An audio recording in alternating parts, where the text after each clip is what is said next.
cross sides. So cross sides, chest to chest, I'm around past the legs. So I like to think about controlling the position with my movement, staying away from the legs. And the first thing we're going to do for warm-up is just go chest to chest. On the side that's closer, the arm that's closer to the head, you want your arm under the head and grab the armpit is what I like to do. I think it's not correct to squeeze here because I'm locking myself to her instead of just letting gravity do the work. And this hand can do a lot of cool stuff. We don't want to tie it up there. So my elbow will be by the hip, and then my forearm can be working, or on Leland is shorter than me, my bicep can be working the underhook. So it's like a really shallow underhook. And then my hand is on the ground to stop her from rolling me over. If she were to just give me a big hug and roll me over, I can stop it with that hand. Whereas if I was trying to squeeze her and she rolled me over, I'm gonna go. So that's another reason to keep your hands free. And then, so we're here. So to switch sides, I don't want both of my hands on one side of her. She can roll away. So I'm going to, well, I want both my hands on one side, but it's the other side. So I'm going to take my hand out from under her head. I'm going to go elbow to elbow. It's also fine if you can go elbow to armpit, whatever's there, depending on what they're doing. So we go elbow to elbow. I can grab the belt or just put my hand on the hips, nogi. Then my other hand can come back. I'm going to block the leg. And that makes it so I can straighten my legs and walk around. Once we get to the other side, we can replace our arms. So just going back and forth here. And this will also mess up her arms. So her defense is her hands are protecting her neck and her hands are protecting each other. So the guy on bottom, they can kind of work on making little adjustments to keep their hands in the right spot, even though I'm trying to separate the hands with my body moving on her arms. So that's a good practice for the guy on bottom.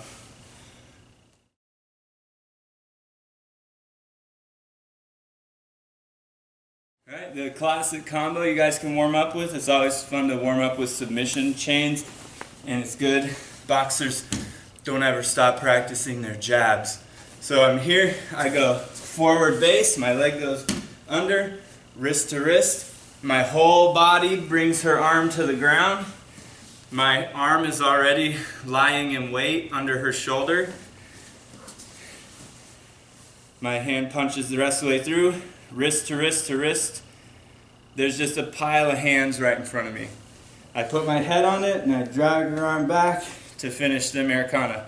My elbow is against her head, left elbow. She straightens her arm. I'm going to walk forward with my elbows. So it's, usually I do 2 steps, and then I'm going to bring my chest to the arm. My hips will be in the shoulder or even the face if it's someone with long arms. My head goes on the hand. My arm that's the fulcrum, my hand can slide up to lift her hand for the straight arm bar.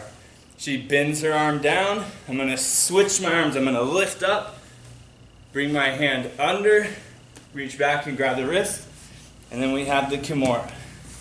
And there's a lot of different ways to finish that. The cold cut classic combo warm up.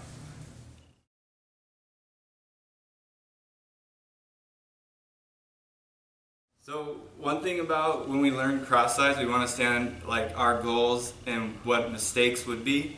Is kind of how I break down like broad picture of positions. So my goal is to make my position better or just get a submission and win the match because I'm in a dominant position. It's safe for me to go for submissions. And then a mistake I would make would be like not doing anything with my legs and she's able to just escape. Like I'm not understanding how to control the position and I'm leaving openings. So then mistakes that they can make is, in my mind, there's a lot of mistakes they can make. And so we're going to show some submission submissions for how to like capitalize on their mistakes. So a big one you see a lot is somebody's got your head wrapped up like this, trying to choke you, and you're just getting around the legs. So what I'm going to do here is I'm going to hold the wrist, or I can pinch with my shoulder on the hand and push with my hand. And I'm going to punch my hand that's by her head, my left hand, deep. And then I'm going to grab as deep as I can down her back. And then I'm going to put my shoulder into her neck and choke her. And that's called the Von Flue choke. So I can pinch it to keep her hand trapped, so that once she makes that mistake, she can't take it back. So we're in here, they're trying to guillotine us. We're just getting around the legs. However, we got around the legs, and they're still holding on. That's the mistake. So you can hold the elbow to help keep it in, pinch it, or use your hand if you're not too worried about getting rolled over. So lean back, your hips go back to lift them, so you can punch your cross-face hand deep.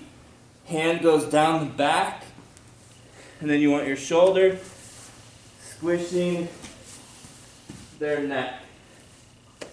So I'm trying my pressure to go like down where her lapel is.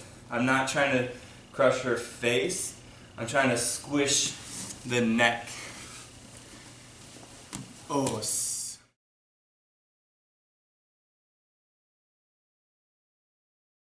Another thing that she could do that's maybe not ideal is grab my head like this. So a lot of times people grab the head, and there's actually a lot of things I can do from here. But the first thing we're going to do is we're just going to trap this arm that's grabbing my head. So in the gi, you can grab your jacket, is how this is taught like traditionally, but it's fine to just grab the elbow. So, or anything from the shoulder to the elbow is fine. And I'm going to pinch my head and shoulder to keep the arm. From here, I can put my hand on the ground and roll them up on the side. Step my leg that's closer to her legs up. Now I'll step over the head, and we got an arm bar here. So again. So her hand ended up on the wrong side of my head. I'm going to trap it. Bring my hand up. This hand is going to help me drop my hips and lift her onto her side. My elbow is going to go to her ribs here before I turn the corner. I'm going to step up, step over the head, and spin around, pinch the knees. We got armbar. And it's okay that my foot is under the armpit, and it's fine to not have this leg over the body. As long as your shin is pushing into them and you're pinching your knees, your ankles by the armpit, it's going to be good.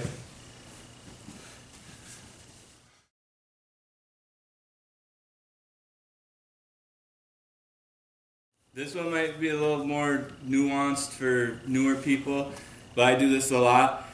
If she pushes with this hand on the hip, that's not really good, and in fact it's kind of dangerous if you do a big hip switch. As we know, someone that got their hand broken across here from trying to post on the hip. But there is a good way to do it. She can grab my pants and push past me. That's an okay way to do it. But it's really not a great idea because I'm going to armbar her. So I'm going to grab this, I'm going to come up. My shin is going to slide into her armpit, my ankle's in the armpit now. I step over, and we can finish this forward, or we can just come back for a finish. So I call that the near side arm bar. So we're in here, and even if she's just pushing with her forearm, which would be fine and perfectly safe, if I can grab the elbow and come up, I can get this. Here. So punish people for pushing your hip.